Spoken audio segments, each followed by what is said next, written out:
dañoo gis ni dafa am ñu wax ni conseil municipal Ndombo ñooy attaqué lotissement bi nga xamante ni ñoom ñoo ko doon initié nit nag mënul bëgg dara ba pare bëgg la sa gannaaw mënuñu toog Ndombo yëpp santanu ni vraiment dañu bëgg lotissement ñu légiféré ko topp ko processus bi bay egsi fii ba tey jii nit ñi jot seen ay notification am na ñoo xamante ni sax ñi nga am ay attestation de bail ñu toogaat di delluwaat ginnaaw naan dañ ko bëgg a yàq loolu xel mënu ko jàpp et xam nañu nag nu mu demee ay ñoo xamante ni vraiment ay adversaire politique la yoo xamante ni ba léegi seen défaite mënuñu ko digérer ñooñu ñoo bëgg a nekk di manipuler ay nit di leen wax bay def benn recours njëkk nañ ko def bi ñuy distribuer ñu adressé ko ministre bi biñ ko adressé ñu jël benn huissier boo xamante ni Ndar la jógee muy Mamadou Alpha Diallo mu ñëw fii ñoom ñëpp ñi nga xamante ni ñoo nekk si recours bi ñu interpellé leen biñ leen interpellé kenn si ñoom waxul ni am na fa te suuf ñoom ñëpp dañ ni ñoom amuñu si zone bi nga xamante ni moom la ñu lotir ñoom amuñu fa suuf am na si ñoo xamante ni sax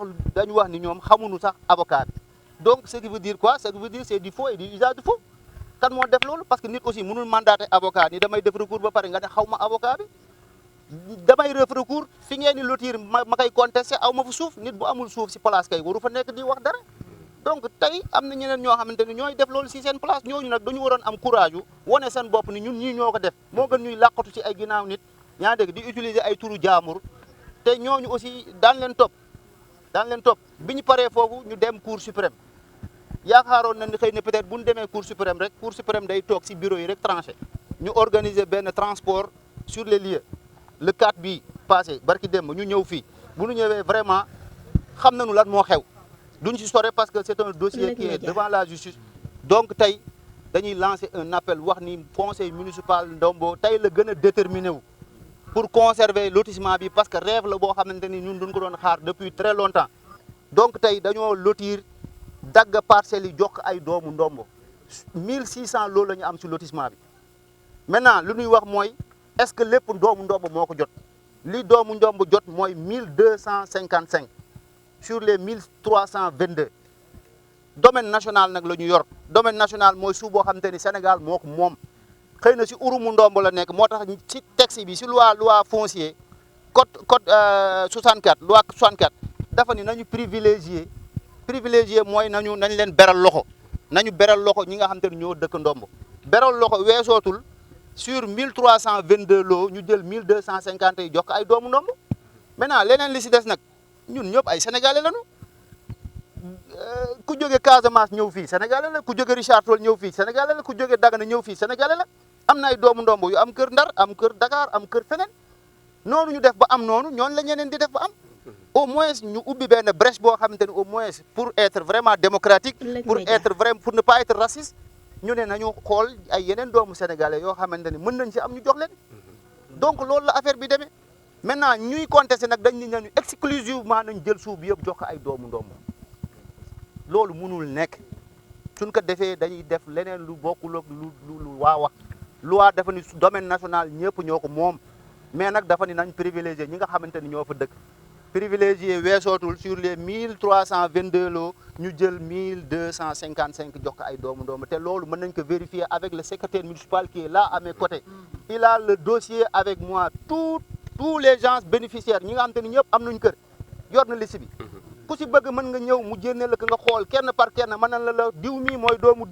diw donc amu si dara loo xamante ni dafa lëndëm ci lotissement bi ñoom ñoo bëgg seen ay intérêt personnel moo leen animé ñu bëgg yàq lu nga xamante ni Ndombo dañ ko doon rêvé donc tey duñ ko nangu suba yamuñu nag fii il faut que mu leer dafa nekk si yoon moo tax mënugul ci wax trop dañuy bàyyi bay verdict génn mais liñ ci def yëpp si usage de faux ak faux daan leen topp daanu leeral ba xam li ñuy def fa lañ ko teg parce que mënuñu nit ñi aussi lu askan bi yëpp moom ñu liggéey ko boobu ba léegi vraiment ay personnes mal intentionnées bëgg rek ni dañ koy yàq noonu teg ko si ay kàccu kese dara du si dëgg amul dara lu si nekk dëgg waaw donc yaakaar naa ni danañ ko topp ba fu mu war yem lu mu leen jaral pour ñu yàq ñun danañ ko jaral pour ñu conserver Ndombo amul suuf bu ngeen xoolee Ndombo découpage bi 114 hectares yi kese la am à part loolu ay tierces personnes ñoo toog yor ay 30 hectares yore ay 40 hectares te loolu aussi daan si jël ay mesures bu ñu paree si lotissement bi dañuy dem si ñooñu parce que munoo Ndombo boo xam te ne mutul 12 kilomètres carrés benn nit à toi seul nga ni yow damay am 13 hectares damay am 30 hectares man kese c'est impensable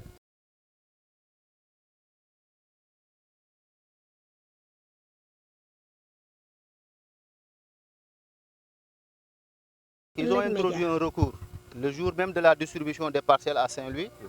Et on a envoyé, nous, par le biais de maître Mohamed Alpha Diallo, huissier de justice, pour qu'il fasse une sommation interpellative pour les gens qui ont été cités dans le recours.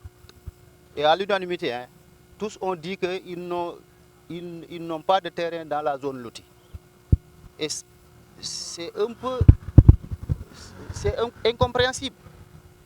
Comment se fait-il que les gens introduisent un recours, les personnes susnommées, interpellées par un huissier, et tous ont dit qu'ils n'ont pas de terrain dans la zone lotie.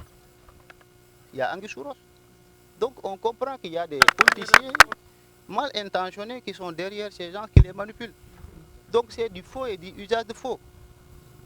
Il y a même 3 d'entre eux qui ont dit qu'ils ne connaissent même pas Maître Ndiagassi, ils n'ont jamais eu écho de ce recours. Ce qui est dangereux. Je crois qu'ils ont introduit un recours au niveau de la Cour suprême et nous les remercions de passage, hein, parce qu'eux, ils sont un peu surpris. Parce qu'ils pensaient que peut-être s'ils introduisent un recours au niveau de la Cour suprême, ils vont rester dans leur bureau pour trancher. Ils ont organisé un transport sur les lieux. Ils sont venus ici le 4 passé pour s'enquérir de la situation. Et eux, ils ont été un peu surpris de voir que ce recours n'est basé que sur du faux et du usage de faux. Le lotissement, c'est sur 114 hectares et poussière. Donc ça fait le total de 1600 lots. Et on a donné 1322 lots à des natifs de Ndombo. Le domaine national, ça appartient à tout le monde. Mais dans le code, je crois qu'il a été très précis. On privilégie les natifs de Ndombo. Donc sur les 1600 lots, nous on a donné 1322. Et sur les 1322, 1255 lots sont donnés à des natifs de Ndombo qui on peut de manière très claire les identifier un par un. Maintenant, les 5% ou bien 2% qui restent, c'est ouvert aux Sénégalais. Tous les Sénégalais ont le droit d'avoir des terres partout. Ça, Ndombo ne peut pas être une exclusivité dans le Sénégal. Il y a des natifs de Ndombo qui sont à Dakar, qui ont des terrains là-bas. Il y a des natifs de Ndombo qui sont à Saint-Louis, qui ont des terrains là-bas. Donc pourquoi vouloir donner exclusivement les parcelles à des natifs de Ndombo? Et ça a été l'objet du premier rejet. Ça, il faut aussi qu'on précise. On avait donné exclusivement aux Ndombois, mais on nous a fait savoir que le domaine national n'appartient pas tous à des Ndombois. Il faut privilégier les gens de Ndombo, ça veut dire quoi? Et on a donné sur les 1322, 1255. Donc vous faites le calcul, vous voyez ce qui ne représente le pourcentage qui reste. Pour ces gens qui disent qu'ils ne sont pas au courant, mais ce n'est pas vrai ça. Nous, on a pris la précaution de faire des communiqués au niveau de la radio Dunia, la radio locale. On a fait un communiqué au Soleil. On a fait un communiqué à l'Observateur. Si vous allez le 14 septembre 2021, regardez l'Observateur du 14 septembre 2021, regardez le Soleil du 14 septembre 2021. Et maintenant, ce qui va suivre, c'est qu'on va les poursuivre parce qu'ils ont utilisé du faux et du usage de faux. Ça aussi, il faut que les gens le savent. Ils ont utilisé du faux et du usage de faux. Ceux qu'ils ont cités dans le recours, disant que c'est eux qui portent plainte contre la commune, tous ils ont dit qu'ils ne connaissent même pas l'avocat. Ils ne l'ont pas mandaté, ils n'ont pas de terre là-dedans. Et vous avez la sommation interpellative qui est là avec nous. Donc on a tous les papiers et on les a donnés à la Cour suprême. Donc il y a des générations qui vont venir. Donc on a laissé presque 300 à 400 lots pour éventuellement des gens, des cas d'omission, des oublis et peut-être éventuellement des gens, d'ici quelques années, ils vont avoir l'âge mature pour avoir des terrains. Donc on a mis une réserve là-bas. Donc comme vous le connaissez, Ndombo c'est une petite commune qui n'a pas beaucoup d'espace. Je crois qu'à part les 114 hectares, il n'y a plus rien. Certes, peut-être il y a certaines personnes qui réclament qu'ils ont 30, 40 hectares.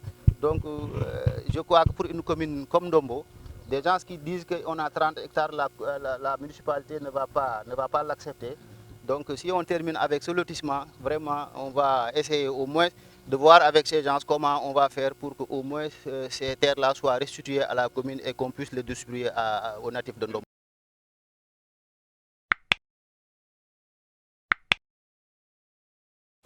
Audio Jungle.